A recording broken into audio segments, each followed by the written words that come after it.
Since the beginning, as our secret weapon, he's been amazing since the pilot and has incredible ideas. Parts of this are replacement parts from our roller coaster. Some parts are hand-hewn material from a Mennonite-built farm out in the valley. See this behind my head where it's cut out?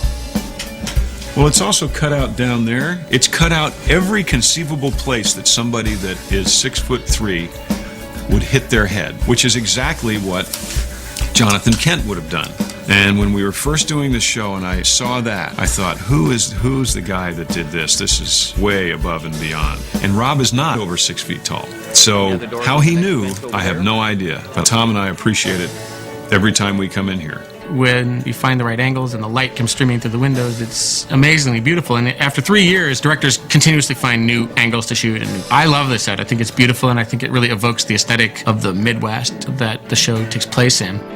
The loft and the Talon and the Torch and the Kent Farm are all sets that pre-exist, and many of the scenes are written to those pre-existing locations. So that sort of takes care of half of an episode. The Talon was a labor of love. It was a big standing set that had to be built while we were already filming, which ended up putting a lot of pressure on us, and even the writers, because the writers had to change how we introduced it, so we just made it look like they were in the midst of painting. It took 3 episodes to actually get it done. It turned out quite well also. Usually by the first or second day of prep, we'll have what we call a one-liner, and the one-liner lays out how we're going to attempt to execute the script. We fought for something early on in season 1, which most shows don't have, which is we have 2 DPs. And what's good about that is most shows don't have the DP in prep. So, it does a couple of things. It helps the DP and the director work out the shots, which we think makes it more efficient when they get to the set. And also, it gets the DP more involved in sort of the whole, creatively in the whole process. We wanted this to look like a film each week. I'm to help create the look of the show with Glenn Winter, who's the other DP, and work hand in hand with the director to tell the story visually. Part of it is our prep. We have special effect meetings and stunt meetings. John Wash and his gang in the digital world, and Mike Walls in the practical world. We listen to what the director and the producers think their ideas are to wreck things and destroy things and have Superman save the world.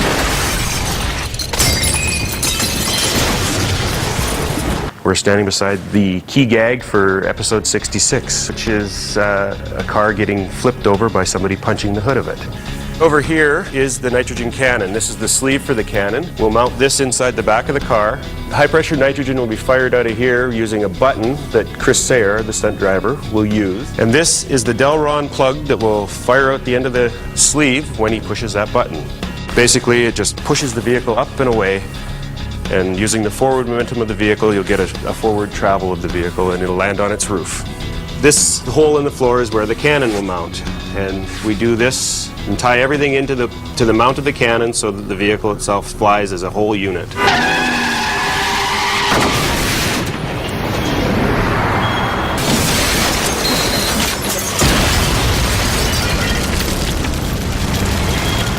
Well, this season in particular, there was an episode called Hereafter, where we had probably the largest explosion that we've had on Smallville, and visually it was fantastic. A house that basically was there 1 second, and a split second later it was gone.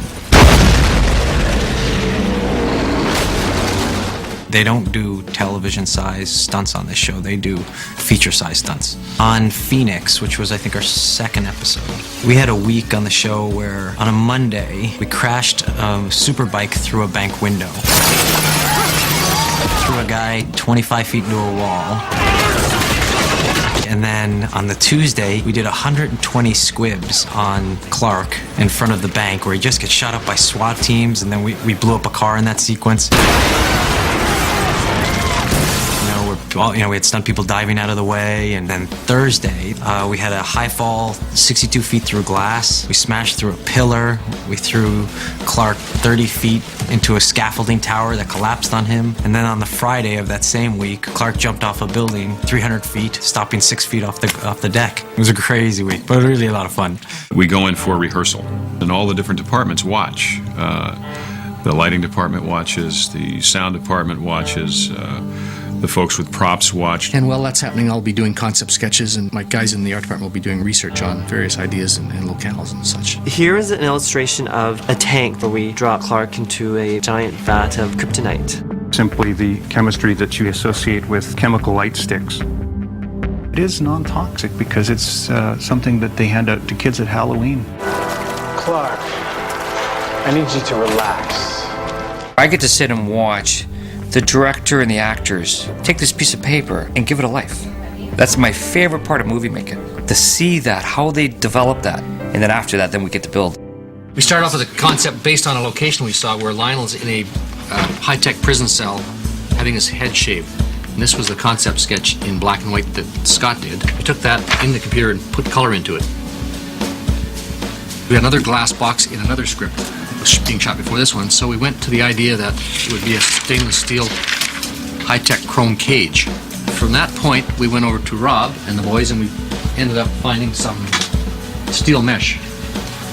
Went from that stage to the drawing stage. And this is a cage which is 16 feet wide by 18 by 18. 18 by 18, roughly. And that's where Lionel's going to end up having his head shaved. We also do illustrations for smaller items, in this case, a knife. Scott is bringing over here the actual early concept sketches of the knife itself. In one instance, the knife is being stabbed into a character. You can't have an actor with a real knife, so we have a rubber version. There was also a version where Kryptonian script had to illuminate, so we had an LED electrical version of the knife. Lastly, with regards to this knife, there's always the requisite green screen version for visual effects use. Our visual effects people are phenomenal. John's up here a lot. He usually supervises on set. It's been a great experience with them because they always try to give us as much as they can.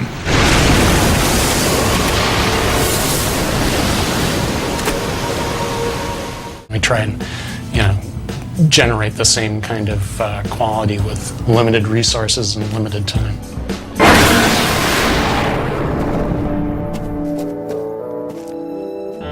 The cast has really grown over the 3 seasons. Tom in particular, I think he has a lot more fun. I think he can bring a sense of danger to the character now, like he did when he was on Red Kryptonite. I mean, look at that first episode, Exile. He's just so great. Natural and fantastic. Yeah. Just on screen, his eyes just light up, and he completely possesses the screen. I'm certainly not going to listen to you.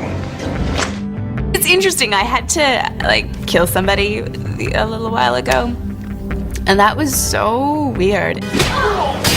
Putting yourself in that position is really hard sometimes, and you just can't imagine, When would I, personally, Kristen, ever kill anybody? And and Lana's like that, she's never imagined doing that. So it's been interesting because I've been able to explore new things. The actors are really the keeper of their characters. And again, in a collaborative effort, if they have issues or want to know where their characters are going, they give us a call. We talk about it. We try to give them guidance. We don't try to tell them too much because you don't want them to know too much about where the show is going. I have to kill you too. People always ask, when is Lex going to turn evil? He falls in love with the wrong women and he has the deceptive father, and then he's trapped on an island and someone tries to kill him, and these little moments build to where finally Lex has nowhere else to go. Michael Rosenbaum has put out a couple of incredible performances this year, especially in Shattered and Asylum, which are in the middle of the season, and I think the way the season ends is going to be quite a shocker for everyone.